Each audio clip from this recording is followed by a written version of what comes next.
Hello guys. Hope आप सब ठीक होंगे।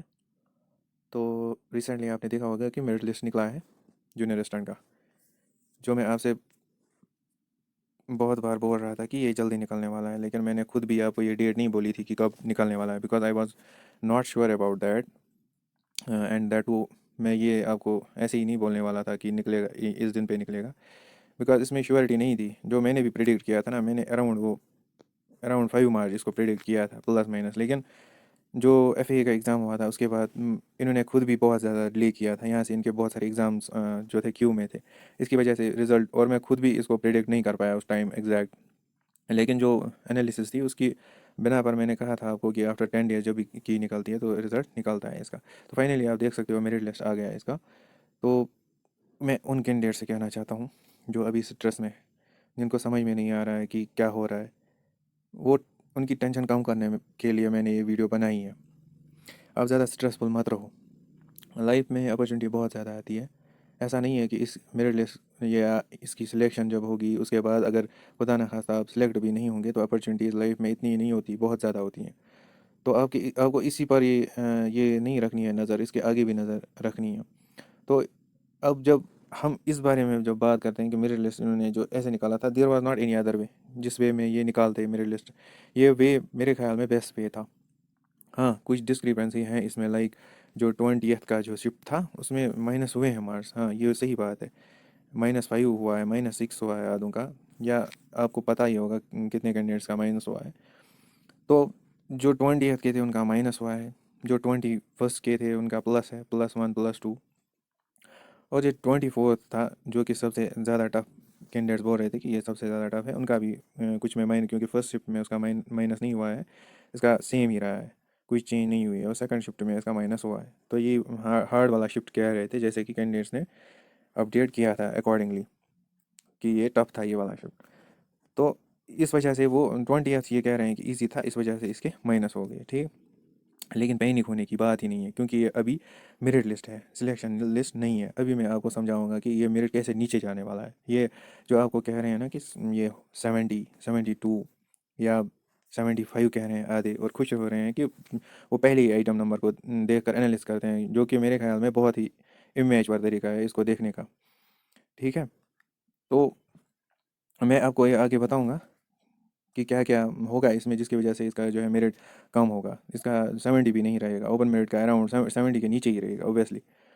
तो आगे बढ़ते हैं, और जो भी अब टॉप, जो मैं कहूँगा कि पहले 20-30 में आ रहे हैं उनकी, या 40 में भी आ रहे हैं, उनकी सिलेक्शन होगी ओबियसली। क्यों, जो इसके बाद आ रहे हैं ना उनकी भी सिलेक्शन होगी ओबियसली। जो मेरे ख्याल में 1500 या 2000 रैंक में भी आ रहे हैं ना, उनकी होगी सिलेक्शन।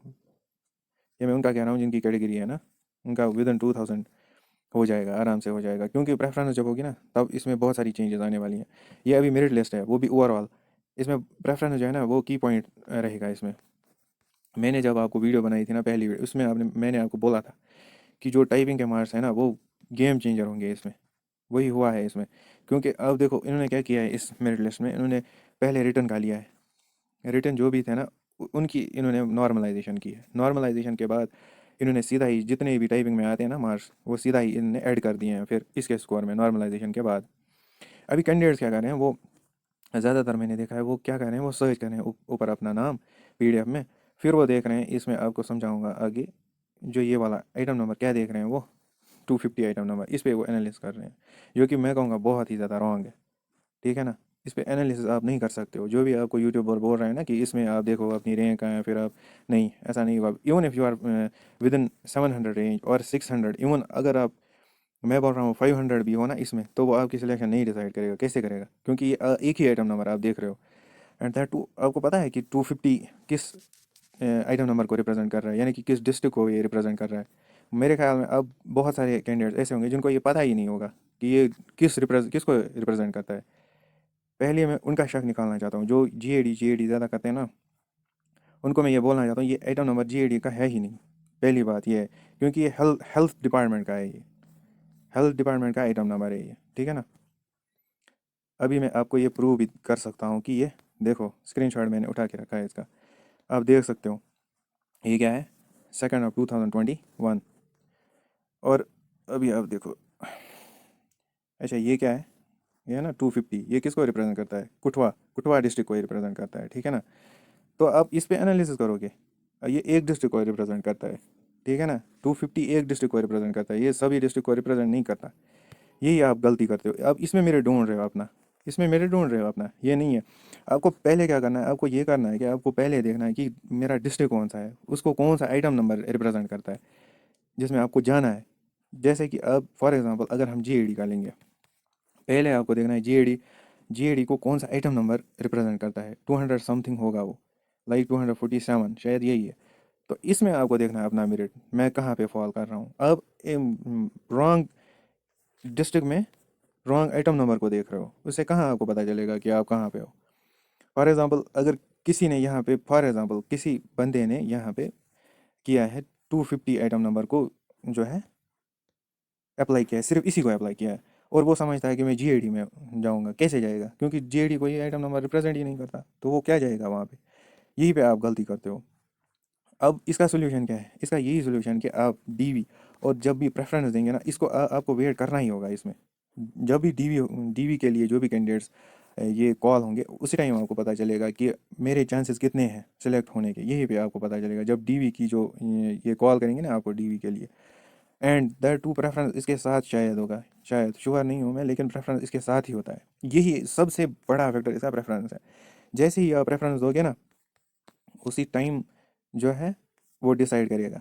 क्योंकि जो किसी पर्टिकुलर डिस्ट्रिक्ट का होगा, district A B C for example हम लेंगे, देखो मैं समझाता हूँ आपको।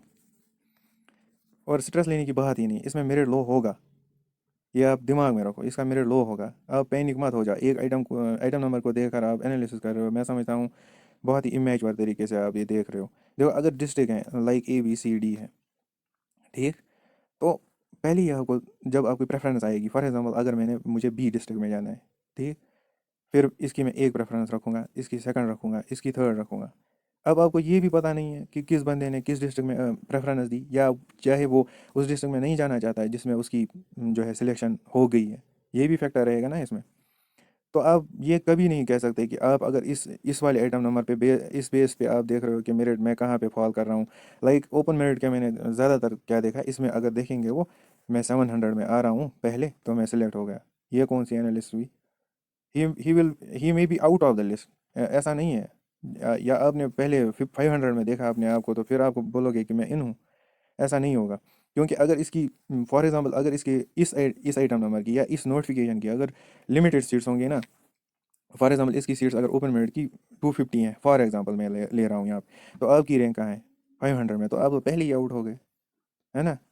तो यही आपको सोचा, ये आइटम नंबर यही सबसे ये डिसाइड करेगा, और प्रेफरेंस, इन दोनों का आपको वेट करना ही होगा, इसका कोई और सोल्यूशन ही नहीं है। अब अपना दिमाग में इस पे खारिज करो। जैसे ही आप प्रेफरेंस के लिए आपको देंगे ये साइट पे, तो आप प्रेफरेंस दो, और डीवी में आपको खुद ही पता चलेगा कि हाँ अब हो बढ़ जाएगी, उसी टाइम आपको पता चलेगा डीवी में और प्रेफरेंस, इन दोनों को आपको वेट करना ही होगा। इसके बगैर आपको कोई चारा ही नहीं है इसके बगैर। जब तक आप प्रेफरेंस और डीवी का वेट नहीं करोगे, फिर बाद में ही आपको पता चलेगा कि whether I am in a particular district जिसमें मैं चाहता हूँ, या कोई चाहता है कि मैं जीएडी में जाऊँ। पहले उसको देखना है कि whether I am following in that criteria और नॉट, ठीक है ना। इन चीज़ों का आपको ध्यान रखना है।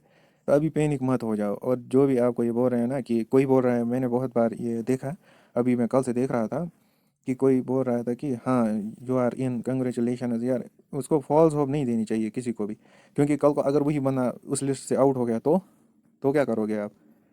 वो आपको फिर बददुआ देगा, तो फिर आप देखते रहो ज़िंदगी भर क्या होगा आपके साथ। तो ऐस जिसको पता नहीं होगा ना एनालिस्ट कैसे करते हैं, उसको नहीं चाहिए कि वो किसी को श्योरिटी दे। बिकॉज आप किसी की उम्मीद जो है ना बहुत ही ऊंचे स्तर पर ले जाते हो, फिर जब वो लिस्ट से बाहर होता है, तो वो क्रैश होके नीचे आ जाता है, डिमोटिवेट हो जाता है, वो फिर मन ही नहीं होता है फिर पढ़ने का। तो इसलिए अब वेट करना ही होगा, इसमें कोई और चारा ही नहीं है। और hope for the best guys, I hope कि ये जल्द ही ये इशू रिजॉल्व करेंगे, जो जब ये डीवी आएगी इसकी। तो अब देखोगे कि इसका मेरिट जो है ना ओपन मेरिट का हमें 70 से नीचे ही रहेगा।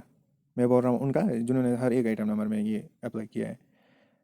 तो इसी तरह कैटेगरीज में भी ये लो होता जाएगा, ठीक। आई होप आपको समझ में आया होगा। तो अगर कोई भी इशू आ रहा है तो आप लिखो कि क्या इशू आ रहे हैं, मे बी मैं उसमें हेल्प कर पाऊँ। तो thank you guys, take care, अल्लाह हाफिज़।